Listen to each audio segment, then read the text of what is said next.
friends, welcome to Uncommon Reader. I'm Daniela. This video is dedicated to my final winter reads wrap up. It's a long time due, so I'm really happy to making it happen today. Of course, these are the books that I've read are available in English. I read many others that are in Italian and are not available yet in English. So I focus today on 7 books that I haven't talked to you about. And actually, I'm going to start with 2 December reads. Oh my God, it's very embarrassing for me to wait this long. But one, actually, I waited this long because it was a read that disappointed me. And I know this is a much revered and loved book. I'm going to rely on my notes here on my computer because 7 books are a lot to talk about. So I'm trying to be concise and not make this video too long, although it's going to be longer than usual. So the novel I was mentioning being a disappointment for me is Mr. Dickens' Carol. I know, right? Yeah. Much loved by a lot of people, but I wouldn't be the uncommon reader, would I? So the novel imagines the circumstances that led Charles Dickens to write A Christmas Carol. And by the way, I haven't read that book, so probably I didn't catch many references to that book. So at the start of Mr. Dickens' Carol, Dickens is struggling as his latest books haven't sold very well. So he's under a financial struggle. And on top of that, his wife is longing to organize their annual Christmas party. So that's going to complicate the financial situation. Therefore, our poor Dickens is very stressed out at the extent of having a fight with his wife, which decides to leave the home with their kids and move to her mother's home for a period of time. So, of course, this causes Dickens a lot of despair and sadness, and so he's really trying to come up with an idea, and he decides to go and look for what it was his first studio where he wrote his first successful book. So he moves into that very old apartment, and from here actually the story gets quite confusing for me because it blends reality to imagination, where Dickens actually starts to meet and interact with the characters that he's creating, like Scrooge and Tiny Tim, who seem almost alive to help guide the story. So I don't want to give away much of what happens next, of course, but what I was disappointed with was how the author was describing Dickens. So it's like a weak or impressionable man that at one point was fantasizing about fleeing the country with another woman. I'm like, what? This is not how I would think of Dickens, like a family man and a very honorable, right? So again, maybe if I knew more about his Christmas Carol book, I probably would have enjoyed the book and the references way more. But maybe I'll read it next Christmas. So the next December read was my beloved Simone de Beauvoir with The Prime of Life. And this is the 2nd volume of her autobiographies. I believe there are 4 or 5 books. So this book covers the period from the late 1920s to the end of the World War II. So it's quite a lot of time, and it follows de Beauvoir as she moves beyond her student years and begins to shape her identity, both personally and professionally.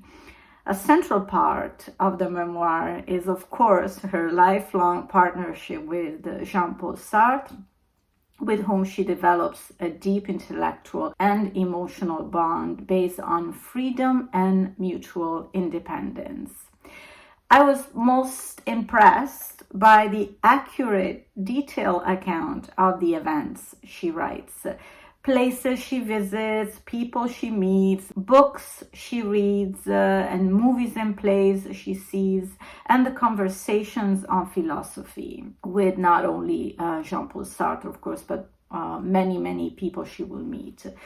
Also, in this book, she reflects on her early teaching career and decision to dedicate herself later on to writing, her travels across Europe, and she was someone that really loved to walk, so she would take on some snacks and she would go walk and hike all day long, you know, so very strong physically as well. Also, things that she goes into deep was her relationship with different friends, the news of the time. The war years were particularly interesting, as we could sense in her writing that she was convinced that nothing would happen from whatever were Hitler's threats.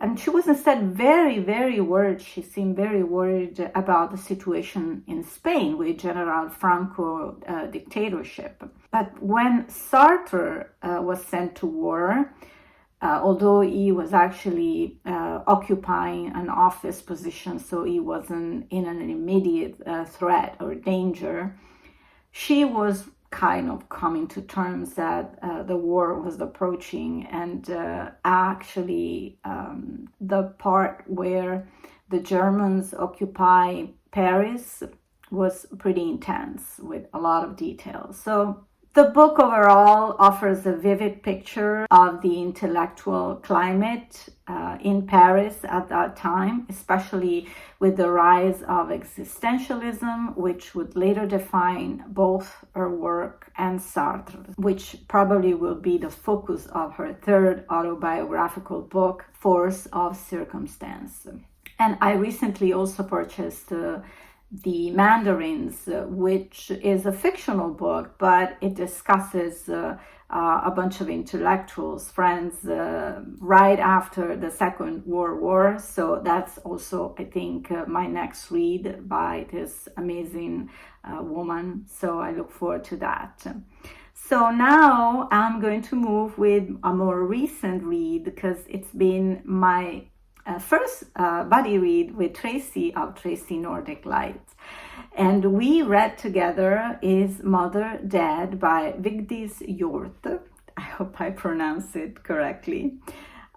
This was quite an intense read. The setting is the one of this woman, Joanna, who returns to Norway after 30 years of absence. She left a long time ago against her family wishes, leaving behind a husband and all her family, of course, to pursue love. She was following her art teacher and the dream of becoming an artist.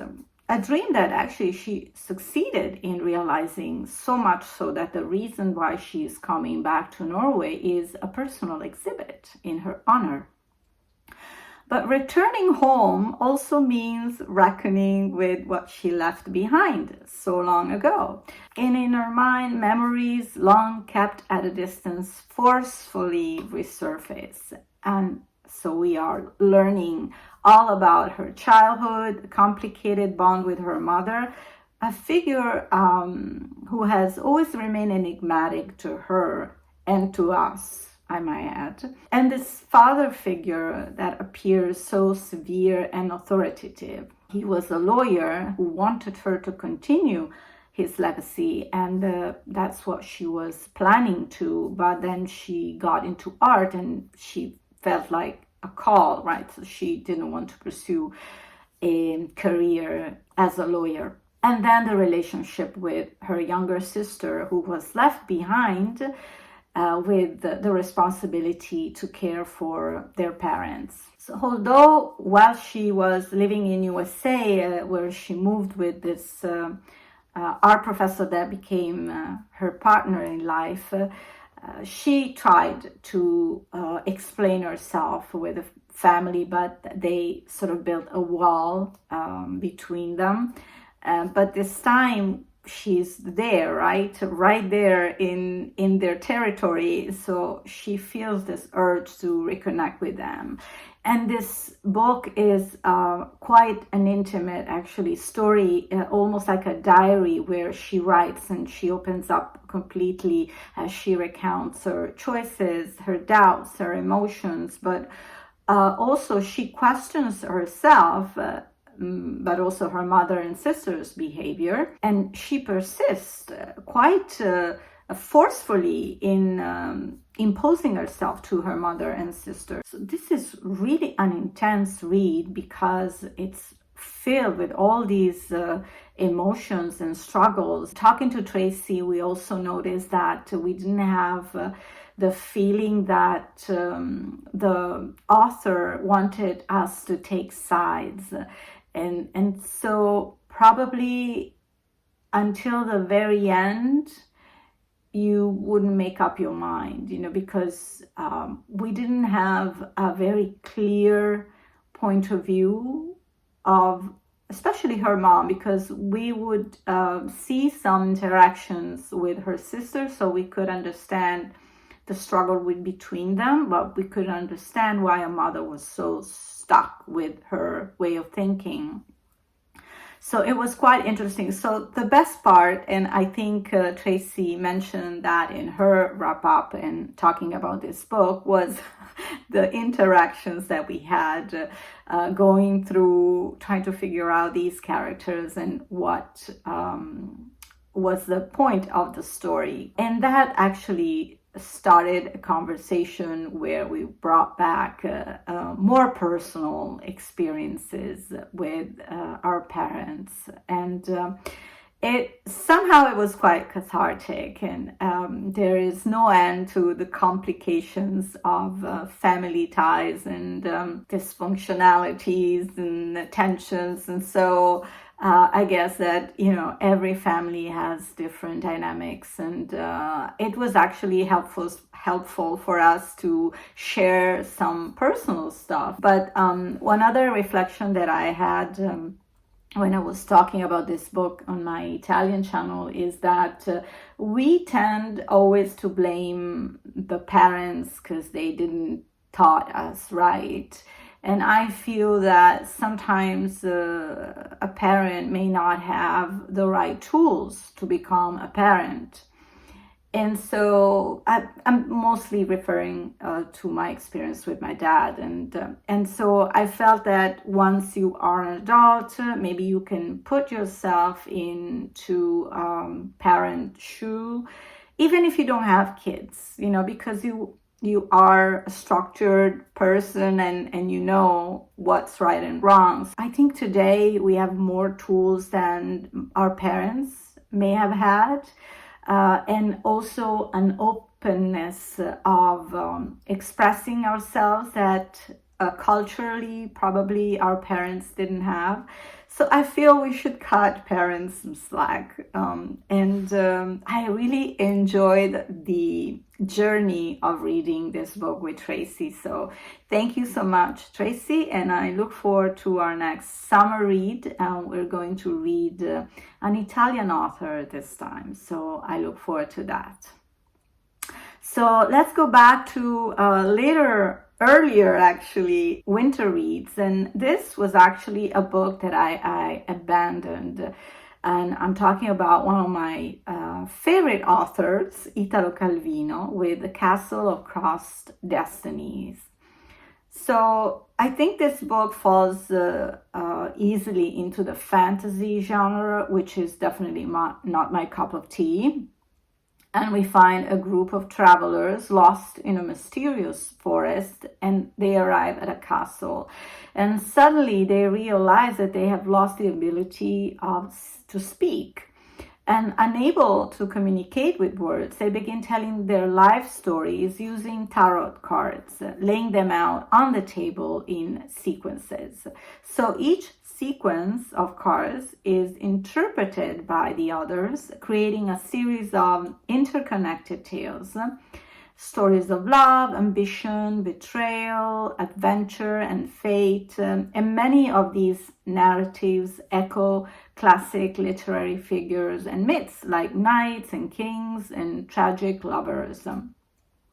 And so I think I explained in a chatty video that I was reading this book and how Calvino, actually, the smartest thing about this book is that Calvino was laying tarot cards himself, as he had a thing for it. And by the sequence, he would really create these short stories. So for me, they were way too short, so I couldn't remember the previous story I had read, and I just didn't see the sense of continuing to read these fantasies. I couldn't really focus on. So yeah, I feel like sometimes when a book doesn't really give you the right input and vibes, it's pointless to continue. But here's a book I love, The Lion Women of Tehran by Marjan Kamali. And this is a beautiful friendship story between two girls that meet in Tehran in the early 50s.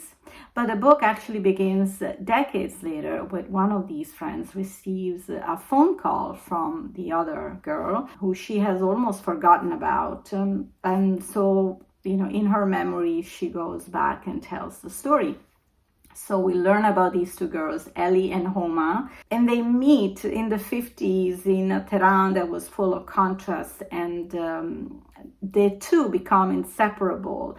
Ellie comes from a wealthy family, but due to her father's death, she has to move to a poorer area of the city where she meets Homa, who lives in a humble home with her mom and a smaller brother. And Homa's father is incarcerated because of his socialist sympathies. But despite the fact that Ellie's mother is looking down on Homa's family and doesn't want the two to be friends, they really build a strong bond. They grow up together, they share dreams, fears, and ideals.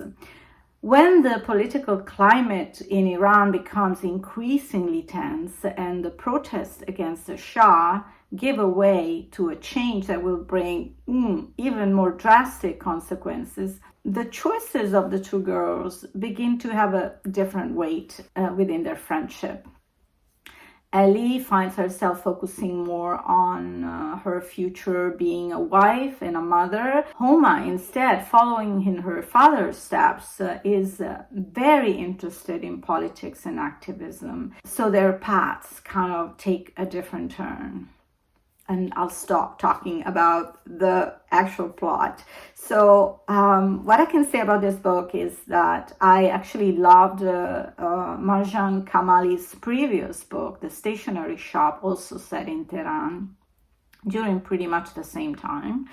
And I feel that she manages to write a very credible story, intertwining personal and historical dimensions. So this book isn't just the story of a friendship, it's also the account of what it meant to be a woman in Tehran in the years before the Islamic Revolution and in the years after, and how risky it was to put oneself out there to dream of a different future.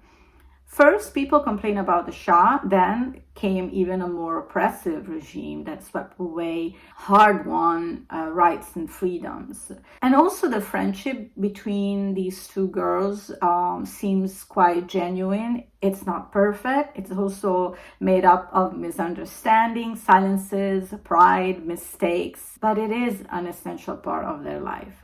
I also felt that the narration was credible because I'm sort of familiar with the descriptions of what women have gone through during the Islamic Revolution because I read Reading Lolita in Tehran, which was based on true facts.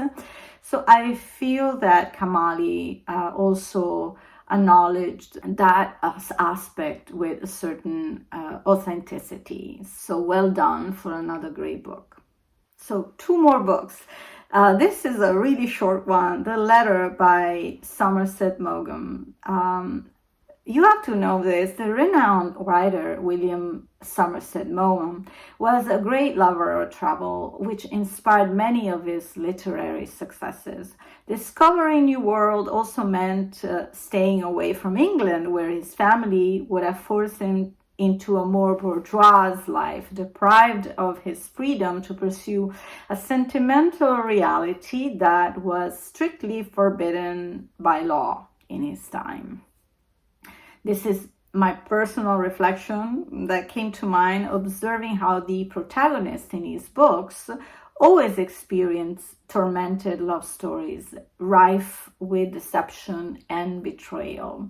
As in the case of The Letter, a highly successful story based on a well-known 1911 news story. Ethel Proudlock, the wife of a school principal in Kuala Lumpur that was then a British colony, shot and killed a man that was a family friend. During her trial, she claimed she had acted in self-defense against an attempted RAPE. But the case was highly controversial and scandalized the British colonial community. So Maugham's masterful interpretation of this true crime story also attracted the attention of the writer Tan Tuan Anh, who recounted this particular love intrigue with added details in my other recent read, The House of a Thousand Doors, which I talked about in my previous winter wrap-up. So my curiosity to approach The Letter after loving Tan Tuan Anh's story was really irresistible. And this one also is a breeze to read. It's very short. It's I think less than 100 pages. But if you ask me, I prefer Tan Tuan Anh's version of the recounting of this true crime story. Last book, it's The Scapegoat by Daniela Pennac. So this is a thriller with many nuances, not just comical ones. Pennac gives us a Belleville, Paris, with a surreal, grotesque, poetic atmosphere, and the characters are funny and full of personality.